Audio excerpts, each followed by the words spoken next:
Of course, we should always be ready to repel any aggression, any attack on Russia. Regardless of the situation our partners' nations are in, they should always realize that they would be better off not messing with us, talking about a possible military conflict. But thankfully, I don't think anybody seriously considers the possibility of starting a military conflict with Russia. I would like to remind you that Russia is one of the biggest nuclear powers.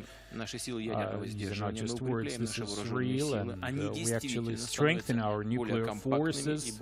They are more compact now, but they're also more efficient. They're more modern. They have modern weaponry. And we continue to boost their potential, and we are going to do this in the future as well. This is not to threaten anybody, this is just for us to feel protected and be able to implement our economic and social plans.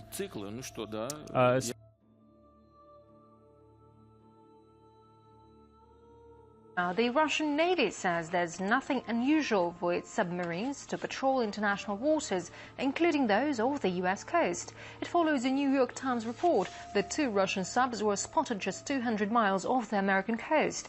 The Pentagon is reportedly concerned it could point to more assertive Russian tactics. U.S. analysts say not since the Cold War have Russian submarines approached so close to America's coast. But officials in Moscow insist they have never stopped patrolling international waters. Our Navy should not be idling its time away. And it's not only about fighting piracy or other international campaigns. So it's a normal process, and those who make statements are pretty well aware of that. We could also say a lot about their Navy and where it goes.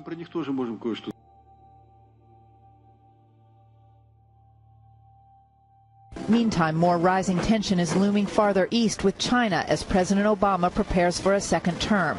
A new report suggests China is just 2 years away from deploying nuclear ballistic missiles on its submarines, missiles with a 4,600-mile range. China recently unveiled a second sophisticated stealth fighter jet that industry experts say may have been developed with stolen U.S. technology. The Chinese J-31 stealth fighter has an air intake and wing dimension that is suspiciously similar to the American F-35 and a silhouette similar to Lockheed Martin's F-22 Raptor. Furthermore, U.S. Navy officials confirm a Russian nuclear-powered attack submarine was detected 300 miles off the east coast of the United States in late October. Russia's Navy commander announced earlier this year that on June 1st, Russian nuclear-powered subs would return to patrolling the world's oceans as they did during the Soviet times. Brett.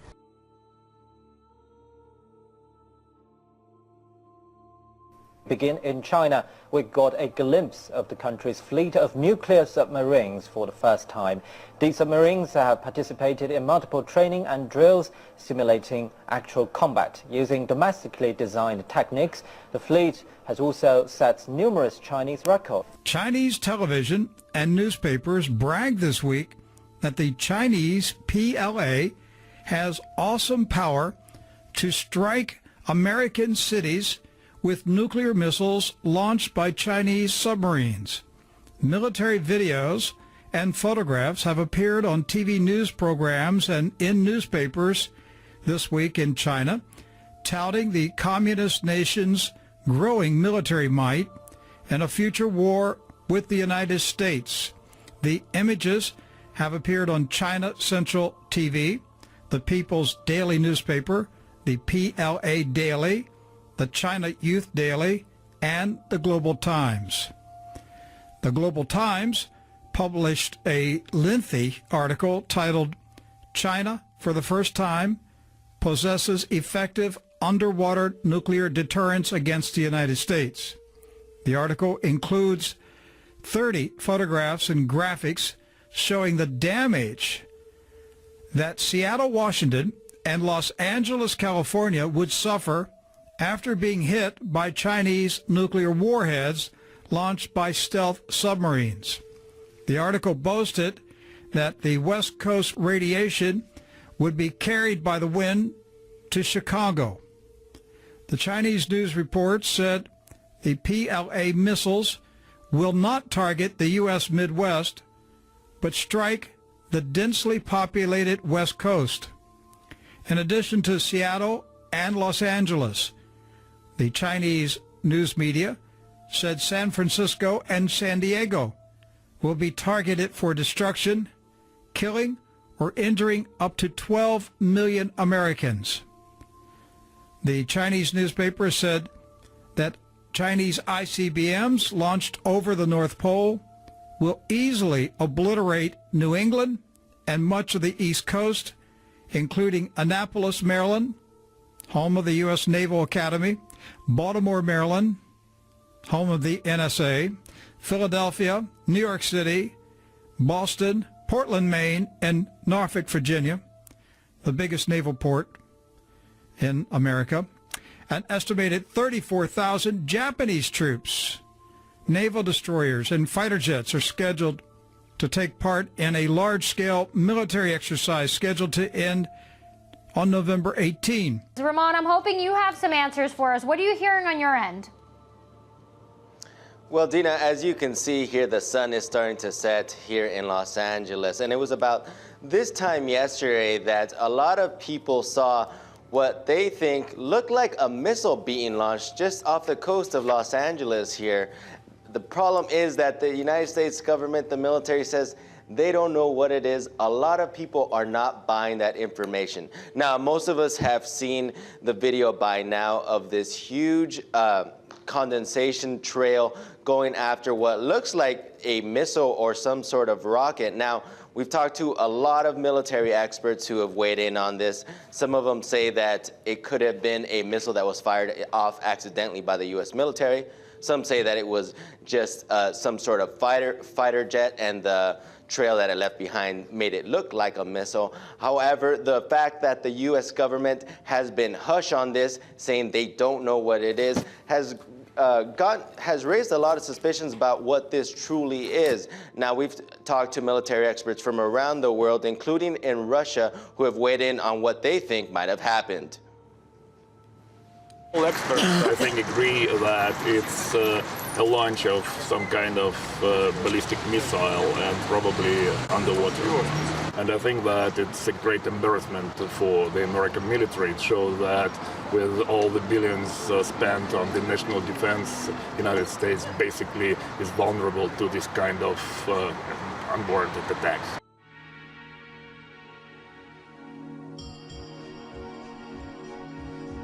Joseph Farah is the founder of WorldNet Daily.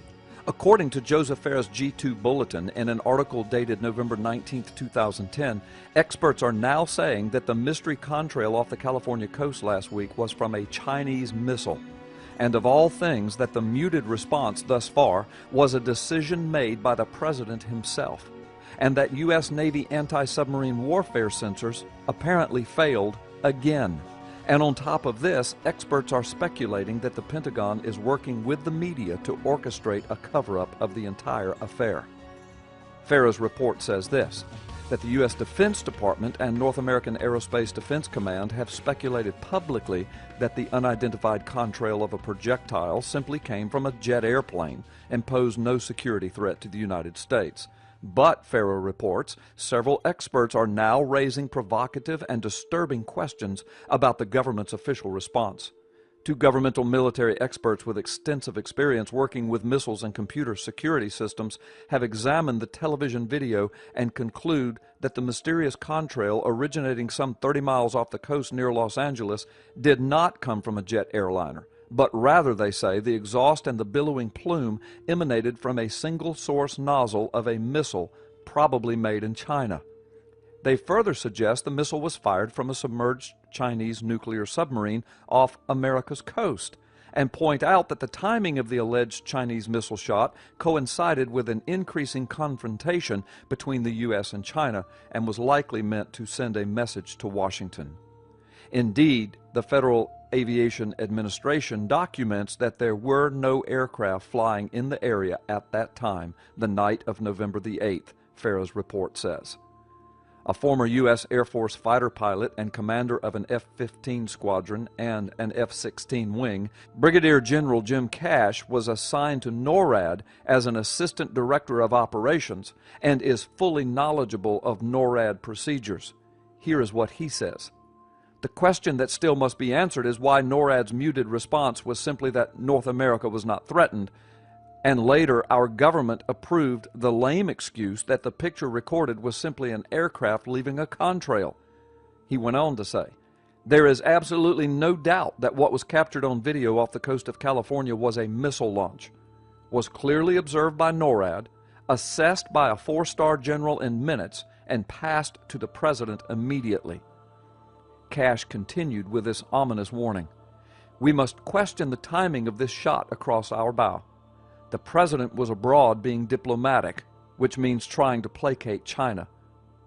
And in this astounding admission, Wayne Madsen, a former naval officer who has worked at the National Security Agency and the Naval Data Automation Command, said the inability to pick up what he described as a Chinese Jin-class submarine-launched ballistic missile isn't the first time U.S. Navy anti-submarine warfare sensors have failed. Madsen, who today is an investigative journalist, said the Pentagon is working, quote, overtime with the media and on the internet to cover up the latest debacle. However, even some reporters who cover the Pentagon full-time are beginning to question the Pentagon's version of events over the skies west of Los Angeles. Dr. Lyle J. Rapicki of Sentinel Intelligence Services, LLC, said that the contrail incident off the Los Angeles coast is fraught with peril due to the defense systems and protocols in place that should have detected the alleged submarine. Dr. Rapicki said, the decision to officially announce that North America was not threatened and all the excitement was due to an aircraft leaving a contrail is a decision that reaches beyond the 4-star general level and goes directly to a decision made by the Commander-in-Chief.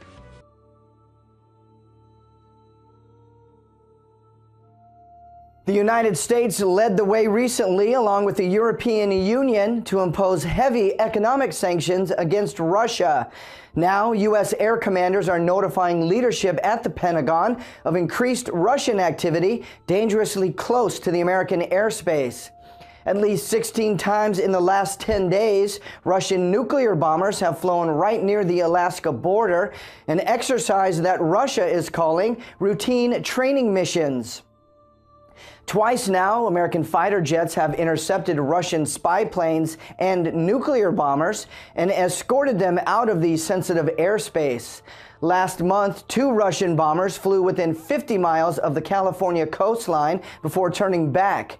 U.S. Major Ben Smith says the recent Russian Air Force missions are a spike in activity.